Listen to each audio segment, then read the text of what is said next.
So far, in the last few classes, we have discussed about the sequential structure of C language. And if you remember in the first class, I have told you that mainly sequential structure, then the selective structure, and the third thing that is the repetitive structure of C language. So we have already covered the sequential structure of C language, which is mainly the statements executed in case of any function or for a calling function. And in the selective structure, we have discussed about the selection of particular uh, statement when there are more than one possible statements are there, and among them we have to select a particular statement. That is called the selective structure. And under the selective structure, we have used the if else and then switch case. Now today we are going to discuss about also we have discussed about different operators, and today we are going to discuss about the repetitive structure of C language. Okay. Now the repetitive structure means when we are repeating some operation again and again, then instead of writing the operation again and again, we can use some repetitive structure. Mainly the repetitive structure means the loops in C language.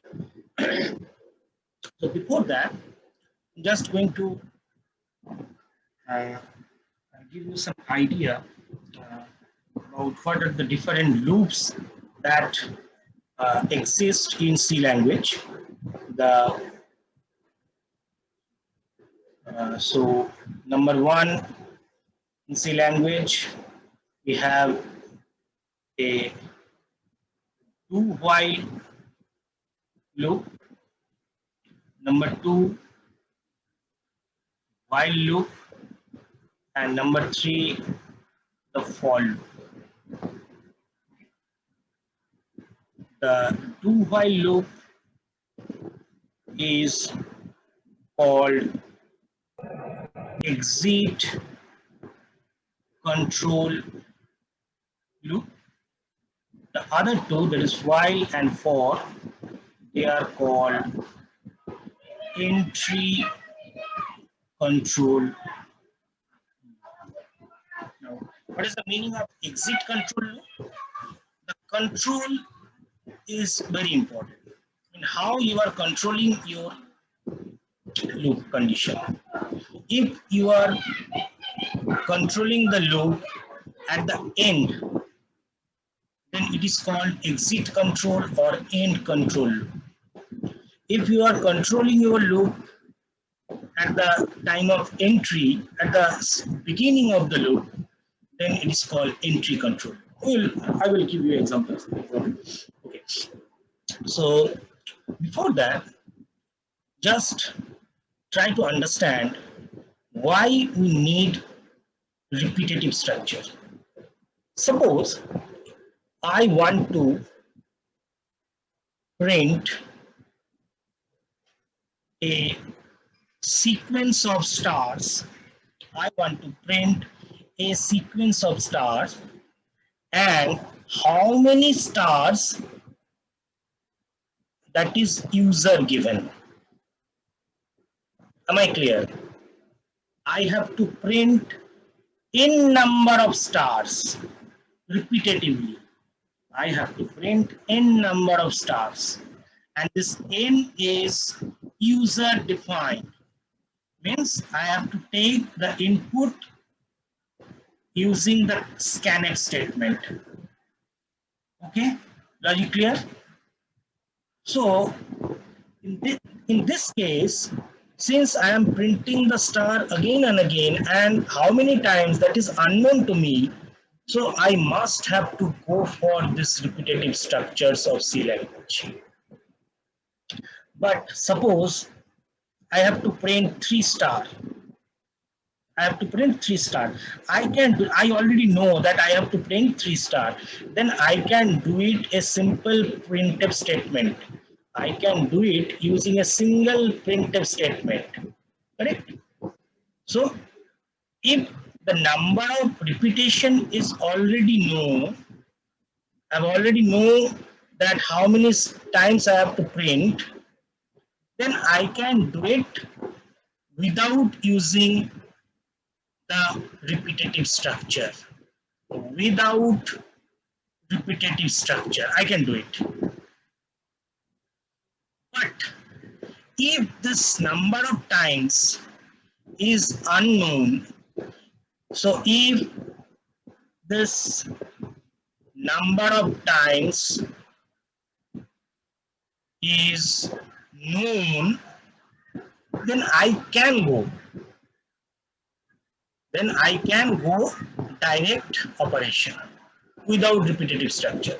But if this number of star is unknown, there is no option for me. If this is unknown, then I must have to go for the repetitive structure. I hope it is clear. When I will go for repetitive structure, if the repetition is unknown or user defined, user is going to define how many times you have to repeat.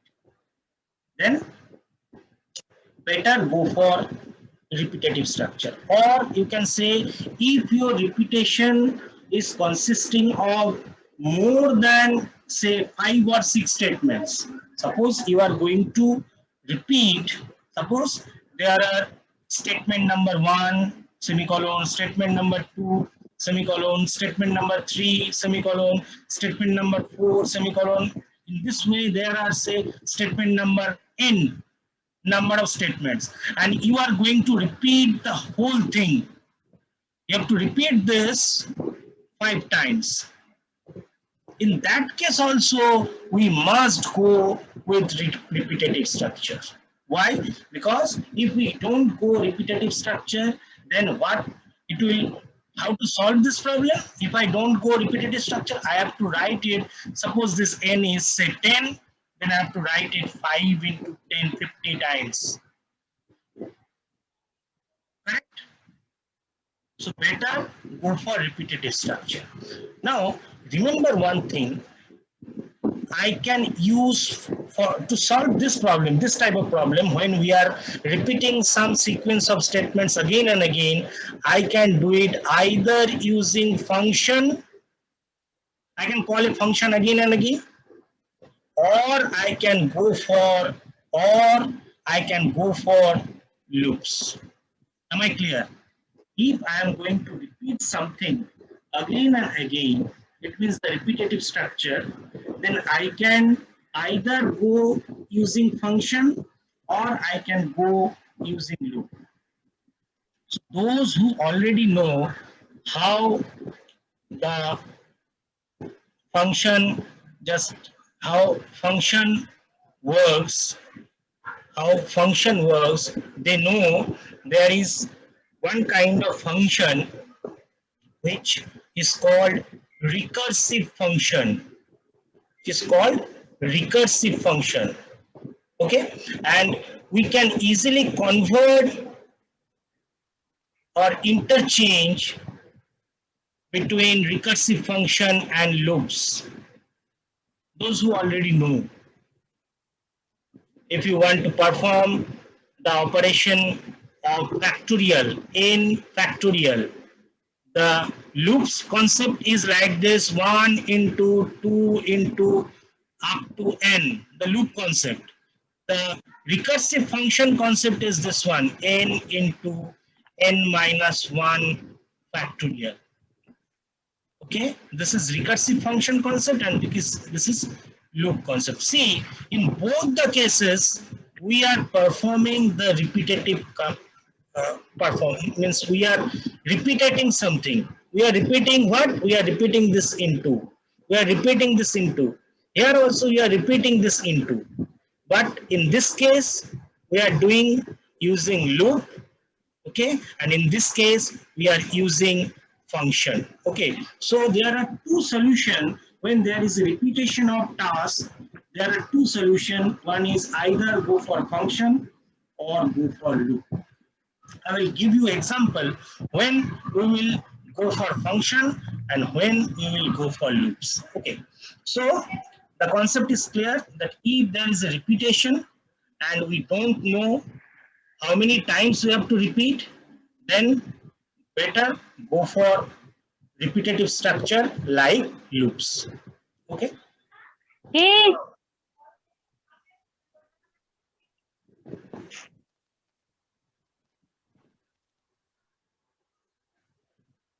Okay. Now, so this is the basic concept of our repetitive structure. Now, I will start with some example. Suppose I have to print star n number of times. Okay. So this n is unknown. I have to take input the value of n. Then what I will do, I will repeat the printing of star, a single star, again and again. Now, whenever we are going for a repetitive structure, that is loop, I have to remember that in case of any loop, there are three very important things. In case of any loop, there are three very important things. The first thing, since I have to repeat something, so I have to make something, means I have to count something. Since I am repeating something, so I have to count something. So those, it means those who know how to, suppose there is a cricket match between your friends, and suppose you becomes the umpire of that match. So you have to count the uh, for a particular bowler, you have to count whether he is bowling six, means in a over there are six balls, so you have to count whether a bowler is bowling six or not. So what you will do? So in our time, what we generally do, uh, in in one hand, and suppose this is my one hand, suppose this is my right hand. So in one hand, I will collect six. I will collect six different small stones. Suppose this is my right hand, and what I will do, I will collect six small stones to count six balls in a over. Logic clear? Now, suppose this is my left hand. Okay, so I have initialized my right hand with six stones. With each ball delivered by the bowler, I will I will I will replace, or I will move one stone from my right side, or right hand to left hand. Okay, again I am repeating. I have initialized my right hand with six stones. With each ball bowled by the bowler, delivered by the bowler, what I will do, I will uh, I will move one stone from my right hand to left hand. Okay, so you can say that my right hand is initialized with six, and since there is nothing in my left hand, so my left hand is initialized with zero. With each ball delivered by the bowler, what I will do, I will decrease my right hand side value.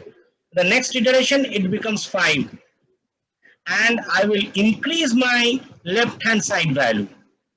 Logic clear? So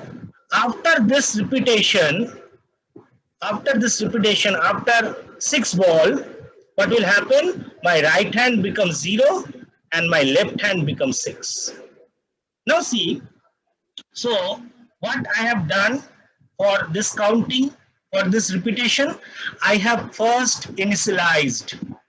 So this is the first thing that you have to perform, initialization.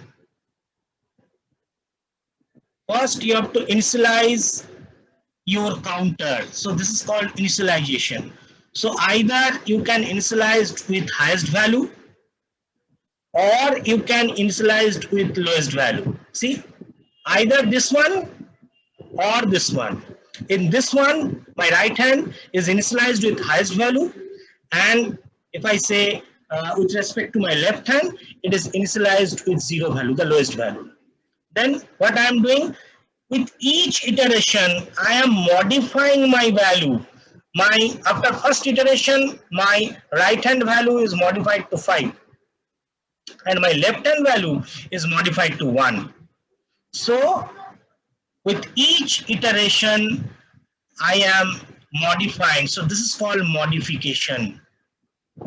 Okay, this modification from with respect to this right hand side, it is decreasing. So minus minus, I am performing minus minus operation. And with respect to this left hand side, I can say I am increasing. So either decreasing or increasing. This is called the modification. So first you have to initialize either with highest value or the lowest value. Then you have to modify. See, it may be increase in value or decrease in value. And the last thing, see, with respect to right hand side, if it becomes 0, I will stop. And with respect to left hand side, if it is 6, I will stop. So this is called the condition where I have to stop, or you can say condition of stopping. Logic clear? So these three things are very important in case of any repetitive structure. If you are repeating something, you have to take care these things. The first thing that you have to do, you have to initialize. So the question is, which thing you will going to initialize? The thing you are going to initialize is called counter, which normally we represent using the variable I. Sometimes this I is also called, with respect to array, it is also called index. But this is the normal procedure that, or normal practice, that we use the counter as named as I. We can use other variables also, but normally we use I. So first I have to initialize my counter. Then with each iteration, I have to modify it. And then I have to check the condition, whether I should repeat further or I should stop. So these three things are very important in case of any loop structure. You can initialize your variable with highest value, then you have to go for decreasing. If you initialized your variable or counter with lowest value, then you have to go for increasing. That is called the modification. Okay, so these three things you have to take care in case of any repetitive structure. Now I will show you what are the different structures. So first I will discuss the normal for loop, which is the most popular one. Okay, so the syntax of the for loop is like this. First, write the keyword for, then you have to give the initialization of your variable, then semicolon, then you have to write the condition, then semicolon, then you have to write the modification. Okay, so this is the normal syntax of any for loop. Then inside these braces, you can write your statements which you want to repeat. Inside this bracket, braces, you can write the sentences which you want to repeat again and again. Okay. Then the structure of or syntax of while loop. So it is like this. Outside the while loop, you have to write the initialization of variable, then semicolon, or initialization of the counter, then semicolon, then the while keyword. Inside the while keyword, you have to write the condition, Okay, then within braces, you have to write your statements which you want to repeat, and when you are at the end of your repetitive statement, you have to write the modification statement, semicolon. So this is the syntax for while loop. And now the do while. See why do while is called exit control loop. So in case of do while loop, first initialization of your counter, then you have to write a do statement, means the things that you are going to repeat. Here you have to write those things. At the end of this do statement, you have to write the modification. Okay, whether I plus plus or I minus minus. And when you are completed with your repetitive statements, you have to write the condition inside the while keyword. So here you have to write the condition. Okay, and then this semicolon is very important. Okay, since there are no more statements under this while loop, so you have to write the semicolon here. Okay, logic clear? Here inside the while loop there are many statements, so no semicolon. Okay, so these are the three different loop structures. Now see how the loop structure will execute. The first thing that will execute is initialization. Then it will go for the condition. Then it will go, so from there it will move into this part. Then from there it will move into inside the for loop, the repetitive statements. Then from after the end of the repetitive statement, it will go for the modification. Okay. Then again it will go for the condition. Okay, and go for the repetitive statement and go for the modification, and then again go for the condition, go for the repetitive statement, go for the modification, again go for the condition. Now each time it will check the condition before going to the repetitive statements. If condition is true, so it will move into this side. If the condition is true, true means non-zero value. Non-zero value. Okay, correct? We already seen that non-zero value means true and any zero value means false. So if this condition is true, then it will go for repetitive statement. And then modification, then again condition checking. So remember, this initialization will be executed only once. Logic clear? Same for the while loop. First initialization, then it will go for the condition. If condition is true, it will go for repetitive statements, and at the end of the repetitive statement, it will perform the modification. Then from there, it will again go for checking the condition. Okay. Now come to the do while loop. First the initialization, then it will go for the repetitive statement. So then it will go for the repetitive statements. At the end of the repetitive statement, it will perform the modification, and then it will go for checking the condition. If the condition is true, then it will again go for the repetitive statement. Otherwise, it will come out. If false, condition is false, it will come out.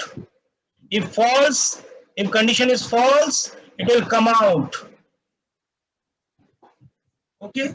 Now, what is the basic difference between for, while and do while? See, in case of do while, the checking of condition is at the end.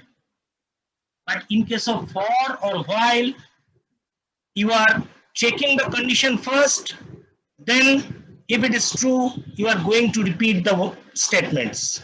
See, condition true, then repeat. Condition true, then repeat.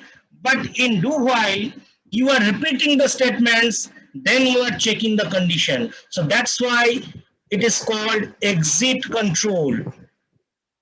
And that's why these two are called entry control. Okay, this is pretty simple.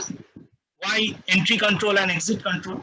But the main difference between for while against the do while is that whether the condition is true or not, whether the condition is true or not, the do while loop will repeat the statements once. See, in case of for loop, if the condition is false, it will not repeat. In while, if the condition is false, it will not repeat. But since it is exit control, so at least once the repetitive statements will be executed. So this is the basic difference between the do while and the other two loop condition for and while. Okay, I hope the syntax are clear. Now, very interesting that we can represent any loop, sorry, we can represent the for loop,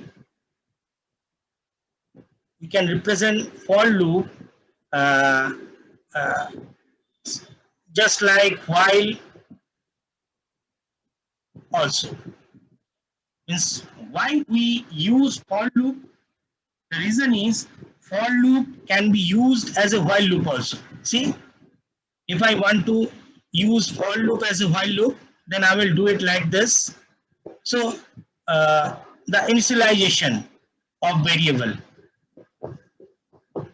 then the condition while, suppose I less than n, this is the condition.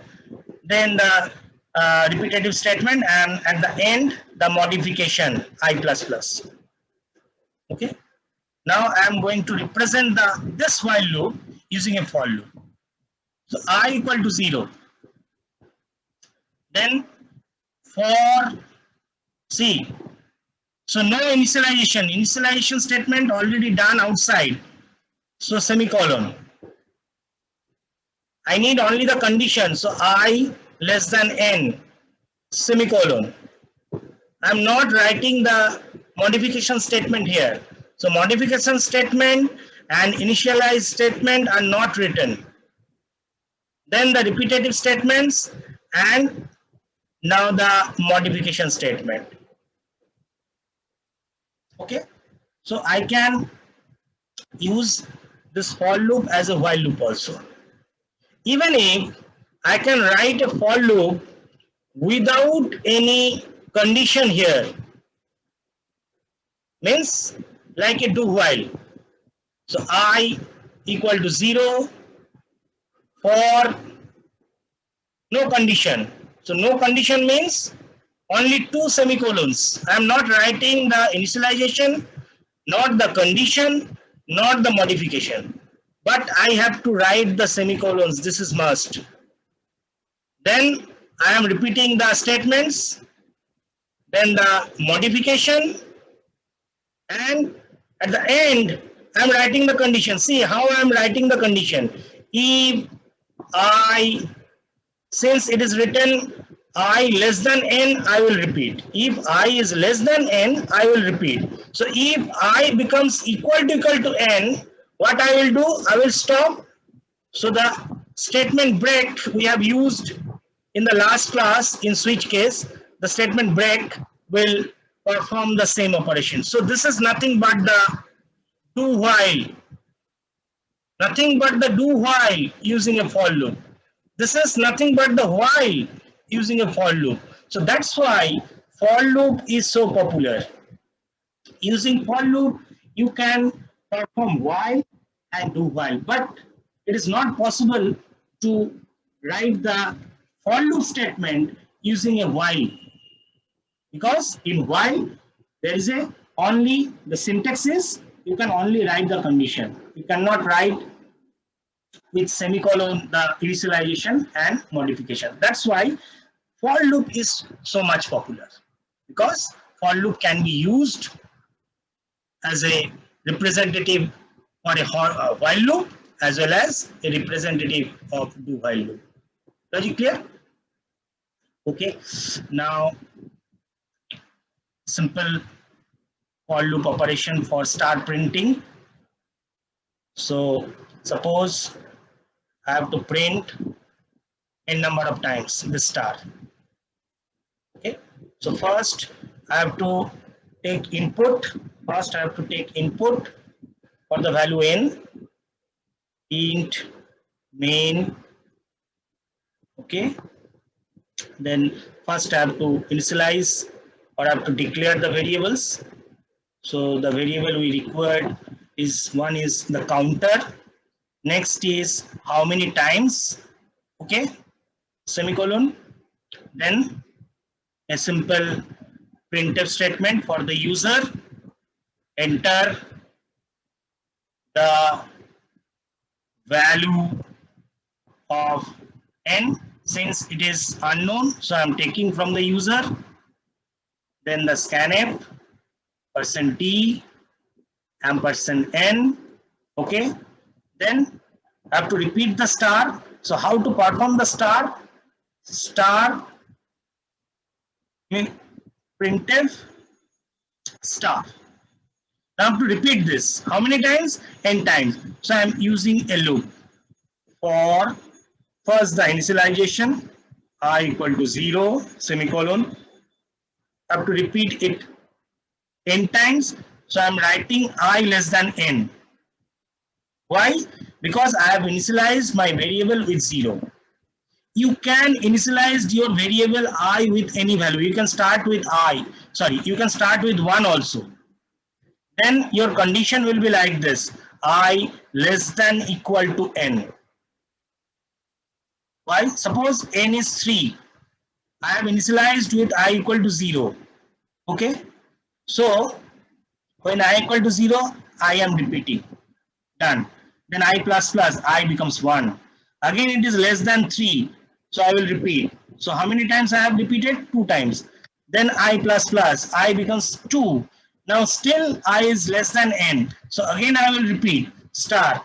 Then I plus plus, I becomes 3. Now it is not less than. So I will stop. So I need 3 times printing star. So I have got 3 times printing star. So if I initialized with I equal to 1, so already 1, so I plus plus, so I will print 1 star for this, then I plus plus 2. So my condition is less than equal to, so now I is 2, n is 3, so satisfying star, I plus plus, it becomes 3, now it is less than equal to, it is satisfying equal to, so again it will print, then I becomes 4, now it is not satisfying, so it will come out. So either you can start with 0 or you can start with 1 or you can start with any other variable. But the main thing is you have to repeat it in number of times. So according to that, you have to modify your condition part, whether I have to write less than or less than equal to. Okay. So then the modification is I plus plus. So I will modify it and that's all.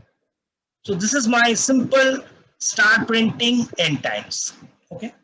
Similarly, if I'm asked to print star like this. So in first case, I'm doing it horizontally. Now I'm printing it vertically. Okay.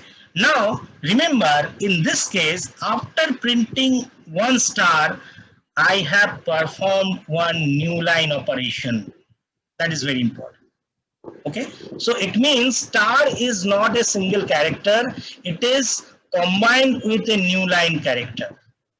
Okay, so every time I am repeating what? I am repeating star and new line, not only star. So my for loop will be like this, same as the initialization, condition, then modification. Okay, and then inside this, what I am repeating? I am not repeating a single star, I am repeating star along with a new line. So I can do it like this, or I can write separate printf statement, first the star and then the new line. Okay, you can do either combined or a separate statement.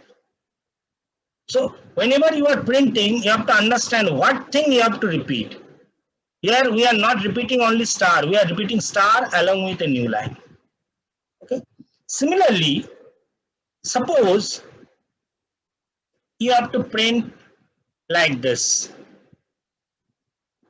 You don't know how many times this, say this is for C times, okay, and then again star C times, and then in this way you have to print R times.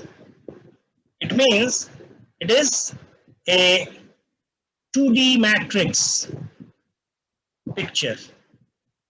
Okay, since it is a 2D matrix, so this is number of rows of repetition, this is number of columns of repetition. Okay, so when you are printing in column wise, you have to repeat. So you need a for loop for repetitive structure to print in a column. Then again you have to repeat when you are printing in row. Again you have to use one for loop. Okay, so first try to print the first row. Remember, when you are printing row wise, then try to print the first row first. This is the first thing that you have to do. So how to print the first row? Very simple. For I equal to 0, I am repeating it C times, so I less than C, I plus plus. Okay, printf star. Done. Now after the first column, there is a new line. So after this repetition, I will print one new line. Very clear? Now see, the same thing is repeated again and again. How many times? It is repeated for odd times. So this whole thing will be inside a for loop, which will repeating for odd times. Done. So this is called nested for loop. Okay. Okay. The meeting will end within a few seconds. So please rejoin.